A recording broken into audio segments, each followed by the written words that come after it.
Are you a millennial and sometimes wonder, what's going on inside of your mom's head? Ooh, controversial. I never wanted, actually, to be a working mum. Fighting for something that was to do with my babies, I could be a different tigress. Take me back.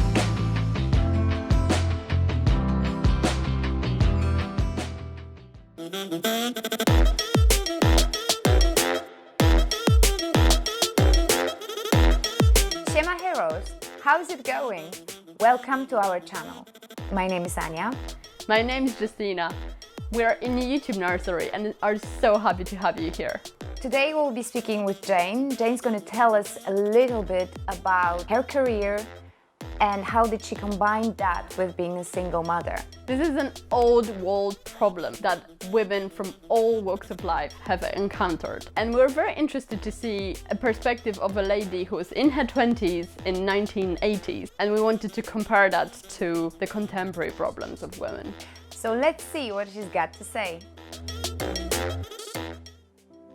I am from a generation of British women who've been brought up in a certain way. I have a 30-year career of recruiting in very male-dominated environments.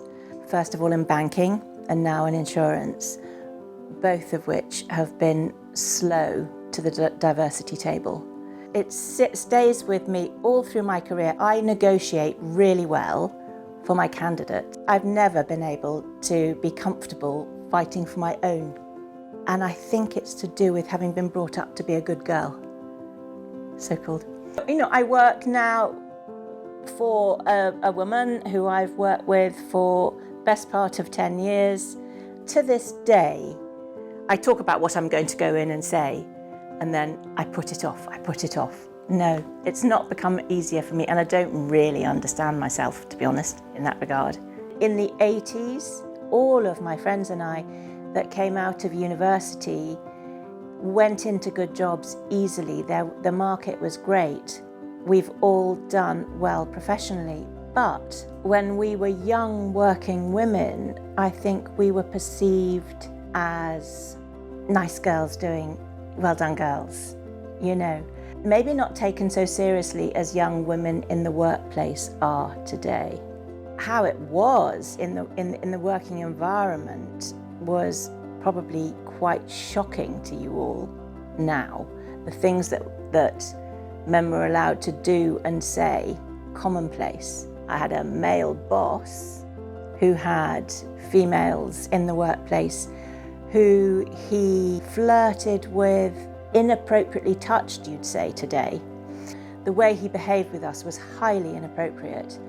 We weren't intimidated by this man. We collectively thought he was a laughably inappropriate older man who was a bit pathetic, and we found it quite funny. I don't think you'd find it funny today. Things were allowed to happen that shouldn't have been.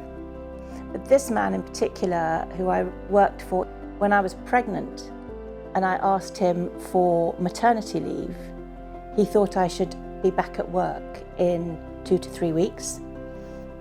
There was no such thing as maternity leave then. That's a major change for the good in the workplace today. But I had to fight to get my 3 months out got off. And that was a major achievement with this man. He couldn't believe I wanted so long.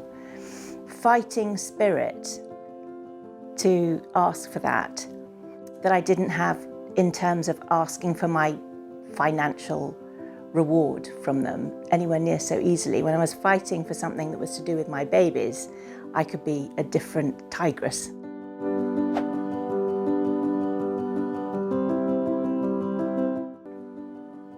The most challenging period, without a shadow of a doubt, is when I found myself as a single working mother. It was horrific. It was so far removed from anything I would have envisaged would ever happen. I was really, really worried about my children's well-being and sort of quite frightened for the future. What I did was just dug in and kept going. My 2 children and I became like a little unit that just fought together to make it. That's how it felt.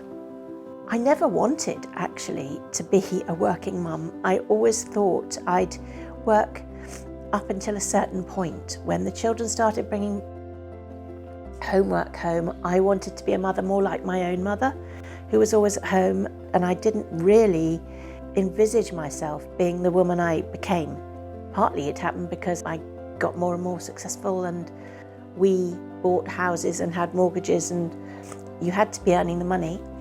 I was driven by professional fulfillment to carry on going, and this constant feeling of needing to be earning the money, which is obviously not the case. You don't have to live to the level you've got to.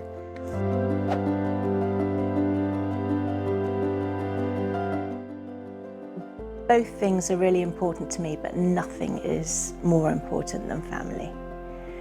And I hope I've done a good job of combining the two. You know, it's been tough because I've done it, notwithstanding a marriage breakup when, you know, my daughter was only 8, which was very, very, very distressing. And I tried to do both things, motherhood and the job, as well as I possibly could, which is perhaps why my marriage failed. It certainly said to me that I was giving too much time to the children at the end of the day, because I loved bath time, bedtime stories when the children were little and were wanting another one and coming downstairs and wanting another one. I always gave in. So probably it was an accusation that was fair. I didn't think it was at the time, but thinking about it, it was. Bedtime stories. Take me back. And my father used to sing me a bedtime story, and my mother. And I thought about that recently. I can hear the song. Nurturing, that element runs through my life, comes from a special place. In my own beginning, and it was very important to me to recreate that for my children. Balancing that with being a career woman was hard, but I think for the most part we got there. Women in the workplace make far better headhunters than men. I have seen ability for women to listen better, really get to the essence of the individual better. The men, when they're talking, they'll just focus on how long the person's been doing the job and how much revenue they've made. For the males that have been doing the same job as me, it's more of a transaction. For me, it's heart and soul, as well as a transaction, of course. I think women make far better search consultants than men. Ooh, controversial. That's not to say there aren't some very successful male search consultants, but a generalisation. There you go. Okay, you said it. You got us in the camera. You can't show this to the outside world. Ooh, controversial. Or maybe not really. Maybe it's not so controversial, and maybe women in fact are better listeners. Maybe you know women who are better in assessing people's character. Please do let us know what you think in the comments below, because that's what we really care about, your comments. If you like this video, please subscribe. Let us know in the comments, what do you think? Give us a little bit of feedback, what can be improved. But also, can you actually relate to Jane's story? Do you know someone who can relate to it? We love to hear from you. Do hit that like and subscribe button. Thank you so much. See you next Friday. See you next Friday.